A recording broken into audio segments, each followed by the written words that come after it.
बिलाखिर आज अपोजिशन जमातों के हुकूमत मुखालिफ इत्तेहाद PDM की जानिब से इस्लामाबाद में इलेक्शन कमीशन ऑफ पाकिस्तान के दफ्तर के बाहर एहतजाजी मुजाहरा हो गया। मगर अहमियत की बात यह है कि इस एहतजाजी मुजाहरे में अवामी शिरकत तवक्कुआत से कहीं कम रही। ख्याल ये था कि ये PDM का पावर शो है, लेकिन इस्लामाबाद में होने वाला ये एहतजाजी मुजाहरा इस लिहाज से बड़ा दिलचस्प रहा कि इसमें अवामी जो शिरकत थी, जो तमाम सियासी जमातें जो कि PDM का हिस्सा हैं, उनकी पूरी क़ुव्वत का ये मुजाहरा इस्लामाबाद का पहला मुजाहरा था। मगर यकीनी तौर पे जो इज्तिमा था, जो कि आप इस फ़िज़ाई मंजर के ज़रिए देख सकते हैं, वो कहीं मुख्तसर था। हुकूमत ने किसी किस्म की कोई रुकावट नहीं डाली, पुरअमन एहतजाज हुआ। इस लिहाज से एक जमहूरी एक्टिविटी थी जो बहरहाल बहुत पुरअमन अंदाज में हुई और फिर मुंतशिर भी हो गई। PTI के फॉरेन फंडिंग केस का जल्द फैसले का मुतालबा किया गया। इस मुजाहरे के ज़रिए मुजाहरे में मौलाना फजलुर रहमान, मरियम नवाज मौजूद थी, उन्होंने क़यादत की, जबकि बिलावल भुट्टो उमरकोट में जलसे से खिताब कर रहे थे। PDM के तीनों कायदीन ने इलेक्शन कमीशन की तवज्जो सिर्फ PTI के फंडिंग केस का जल्द फैसला करने की जानिब मरकूज रखी। ये यहूदी एजेंट है, इसराइल और हिंदुस्तान के फंड से उसने इलेक्शन लड़े हैं। इलेक्शन कमीशन में 6 साल से एक केस लटक रहा है। अब भी अगर इलेक्शन कमीशन इनको तहफ़्फ़ुज़ फराहम करता है तो फिर एक बेबस इलेक्शन कमीशन पर हम आइंदा इलेक्शन में एतमाद नहीं कर सकेंगे। याद रखो ECP लोग आपको भी शरीके जुर्म ठहराते हैं। ECP जवाब दो, आप इतने बड़े जुर्म में हिस्सेदार क्यों बने? क्योंकि इमरान खान ने अपने जुर्म का एतराफ कर लिया है। तो जब जुर्म का एतराफ कोई कर लेता है तो उसके बाद सिर्फ सजा होती है। ये तो फॉरेन फंडिंग से आए हैं, इनके लिए पैसा भारत और इजराइल से आए हैं। इलेक्शन कमीशन 2014 से लेके आज तक हमें क्यों नहीं बता सका? इलेक्शन कमीशन को जवाब देना पड़ेगा कि ये तो ना सिर्फ कठपुतली है, ये ना सिर्फ सिलेक्टेड है, ये तो स्पॉन्सर भी है। दिलचस्प बात यह है कि ये मुजाहरा तो PTI के फॉरेन फंडिंग केस के हवाले से था। पाकिस्तान में हुक्मरान जमात PTI के अलावा अपोजिशन की दोनों बड़ी जमातें मुस्लिम लीग नून और पीपल्स पार्टी पर भी 2017 से ममनुआ गैर मुल्की फंडिंग के इल्जामात पर इलेक्शन कमीशन में तहकीकात जारी है। 3 साल से कोई नतीजा सामने नहीं आया। यकीनन पाकिस्तान की बड़ी सियासी जमातों के टिकट्स तमाम पाकिस्तानी सियासी ऑब्जर्वर्स अच्छी तरह से जानते हैं कि भारी मुआवजों के एवज मिलते हैं। मगर सियासी जमातों की फंडिंग और अखराजात का मामला एक मुअम्मा है, समझने का न समझाने का, और इसमें हर बड़ी सियासी जमात शामिल है। सवाल ये पैदा होते हैं कि सियासी जमातें किस तरह फंडिंग और डोनेशंस लेती हैं, सियासी पार्टीज किस तरह अपने फंड्स को मैनेज करती हैं। क्या बैरून मुल्क से फंडिंग का कानूनी तरीक़ाकार इख्तियार किया जाता है? क्या सियासी जमातों में फंडिंग और डोनेशंस का बाकायदा हिसाब किताब होता है? क्या उनका कोई इंडिपेंडेंट ऑडिट होता है? इंतखाबी टिकट के करोड़ों रुपए किस अकाउंट्स में चले जाते हैं, या वो फंडिंग्स के जो इलेक्शन कैंपेन में फंडिंग्स हासिल होती हैं वो कौन रखता है और किन अकाउंट्स में जाती हैं? और ये भी कि सियासी जमातों का ये अंदरूनी मालियाती निज़ाम कितना ट्रांसपेरेंट है? क्या पाकिस्तान की तमाम बड़ी सियासी जमातों का मालियाती निज़ाम ट्रांसपेरेंट कहा जा सकता है?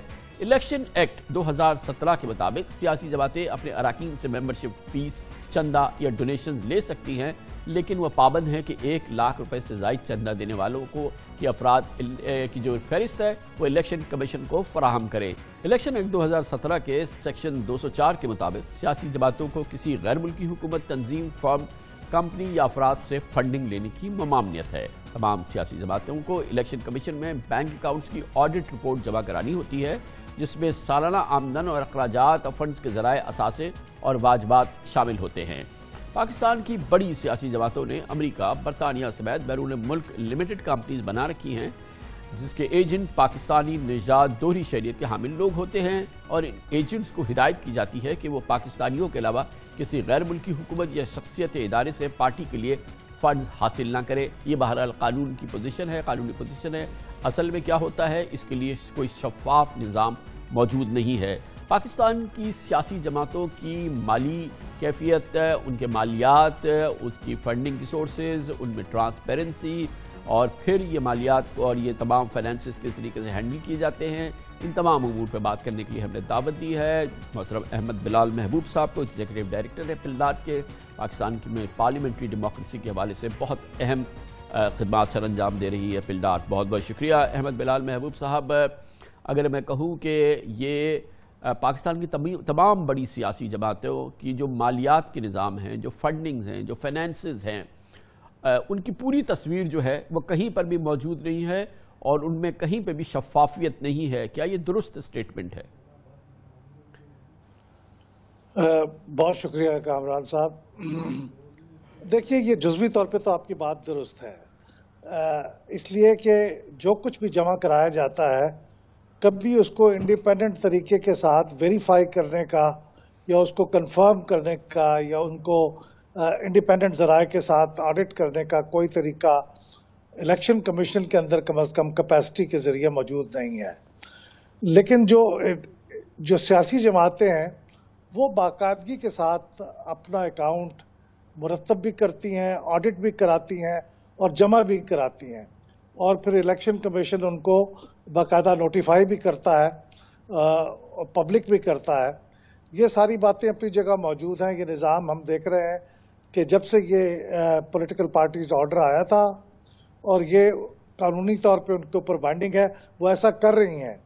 लेकिन बदकिस्मती से जो कुछ वो जमा कराते हैं, चूंकि इलेक्शन कमीशन के अंदर वो कैपेसिटी नहीं है कि उनके कम से कम कुछ हिस्से को ही वो ऑडिट कर सकें और उसको चेक कर सकें कि क्या वो दुरुस्त है या नहीं है, इसलिए वो जिस तरह से अकाउंट्स आते हैं बिल्कुल उनकी फोटो कॉपी बना के वो नोटिफाई कर देते हैं।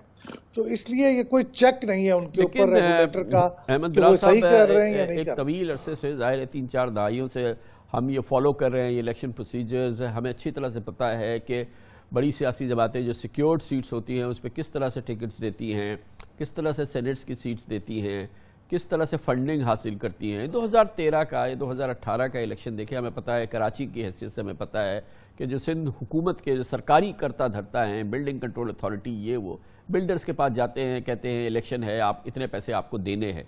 वो पैसे जो होते हैं वो करोड़ रुपयों के अंदर होते हैं, जो कि हम देख रहे होते हैं कि पार्टीज़ के लीडर्स के पास जा रहे होते हैं।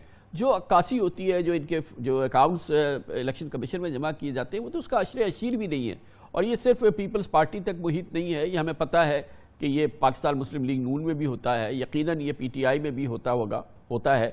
तो ये जो तमाम मामलात हैं ये तो बहुत ही ओपेक है। पूरी सिचुएशन जो है ये बहुत ही यकीनन इंतहाई गैर शफाफ है। और क्या किसी मुल्क ने आइडियल निज़ाम इसके लिए तरतीब दिया है जो कि हम शायद इसको कुछ रेगुलेट कर सके या डॉक्यूमेंट कर सके? देखिए, इसके लिए दुनिया में मुख्तलिफ निज़ाम है। मैं कम अज़ कम ज़ाती तौर पर जिस निज़ाम को बहुत आइडियलाइज करता हूँ वो जर्मनी का निज़ाम है। वहाँ पे उन्होंने एक तरीक़ेकार ये इख्तियार किया है कि सियासी जमातों को पब्लिक फंडिंग करते हैं। जिस तरह से आप अपने मेंबरशिप की फीस जितनी जमा करते हैं या जो आपको इलेक्शन के अंदर आपकी जमात को सीटें हासिल होती हैं या जिससे आपको वोट डाले जाते हैं, उसी निस्बत से आपकी वहाँ पब्लिक फंडिंग होती है। और उसके अलावा वहाँ पे टेलीविज़न के ऊपर भी आपको पब्लिसिटी करने की ममानियत है, जिसका मतलब ये है कि आपके अखराजात कम हो जाते हैं। तो ऐसा इंतज़ाम होना चाहिए कि जिसके ज़रिए से सियासी जमातें मोहताज न रहें कारपोरेशंस की या इस तरह करप्ट प्रैक्टिस के ज़रिए पैसे जमा करने की। उसका सूरत तो यही है कि आप उनको जितनी ज़्यादा पब्लिक सपोर्ट कर दे सके दें, मसलन उनकी टेलीविज़न के ऊपर, गवर्नमेंट के टेलीविज़न के ऊपर उनको पब्लिसिटी के लिए बगैर किसी खर्च के उनको आके अपनी पब्लिसिटी करने का मौका दिया जाए, उनको अपने ऑफिसेज कायम करने के लिए फैसिलिटेट किया जाए। इंडिया में सियासी जमातों को अपने ऑफिसेज कायम करने के लिए ज़मीन और उनके ऑफिस कंस्ट्रक्ट करने के लिए पैसे दिए जाते हैं। जितनी बड़ी कोई सियासी जमात होगी उतना बड़ा उसका दफ्तर होगा। तो इस किस्म की पब्लिक फंडिंग के कोई इंतजामात अगर मुल्कों के और वो है तो वो तो बिलाल साहब, ये जो हमारे यहाँ पार्टीज की फॉरेन फंडिंग के मामलात हैं, इस वक्त केस तो यकीनन सामने है, PTI का फॉरेन फंडिंग केस है, मगर इसी किस्म के इल्ज़ामात पीपल्स पार्टी और PMLN पर भी हैं कि इनकी फॉरेन फंडिंग जो है वो उसमें सवालात उठाए गए हैं, वो भी ज़ेर तफ्तीश है इलेक्शन कमीशन में मामला। जब मुल्क के अंदर हम इतनी शफाफियत को नहीं फॉलो कर सकते, ना उसका हम हिसाब किताब रख सकते हैं, बैरून मुल्क इसकी प्रॉपर ऑडिट रहना तो बहुत मुश्किल काम है पाकिस्तान में किसी भी निज़ाम के लिए, चाहे वो इलेक्शन कमीशन हो। अगर इलेक्शन कमीशन ये काम करने के लिए अपने अंदर एक बाकायदा कैपेसिटी क्रिएट कर ले, कुछ अर्सा पहले उन्होंने एक पॉलिटिकल फाइनेंस विंग बनाया था, वो अगर विंग बाकायदा चार्टर्ड अकाउंटेंट की सरबराही में मौजूद हो तो उसके सारे अकाउंट्स को चेक करने की ज़रूरत नहीं है, उसका एक छोटा सा हिस्सा ही ऑडिट करने की ज़रूरत होती है। अगर वो ऐसा कर लें तो मेरे ख्याल में बैरून मुल्क तो ये ज़्यादा आसान होगा, क्योंकि लोगों की बाकायदा national identification card for overseas Pakistanis के ज़रिए पता चल जाता है कि कौन शख्स जो पाकिस्तानी नेशनल है, और अगर कोई शख्स नहीं है तो उसका भी पता चल जाएगा। लेकिन असल मसला ये है कि इलेक्शन कमीशन के अंदर ये कैपेसिटी मौजूद हो कि वो कम से कम एक हिस्से का ही ऑडिट कर सके और उसे चेक कर सके। अगर वो ऐसा कर लेगा तो ये कोई इतना मुश्किल काम नहीं होगा फिर उसके बाद। मगर अहमद बिलाल साहब, 7 साल हो गए PTI की तहकीकात जारी है फॉरेन फंडिंग की, 3-3 साल से पीपल्स पार्टी और नून लीग की जारी है। जब ये 7 साल और 3-3 साल 4 साल में भी ये जब तहकीकात मुकम्मल नहीं हुई तो आइंदा 4 साल में क्या होगी? तो ये तो ऐसा लगता है कि ये कभी भी नहीं होगा। यही तो बुनियादी चीज़ है कि अगर रेगुलेटर खुद अपने मामलात को ठीक नहीं करेगा, इलेक्शन कमीशनर अगर खुद या किसी दबाव में होगा या किसी कैपेसिटी की प्रॉब्लम का शिकार होगा, तो फिर जाहिर है कि वो तो काम नहीं हो सकता। बहुत बहुत शुक्रिया। जनाब अहमद बिलाल महबूब हमारे साथ मौजूद थे।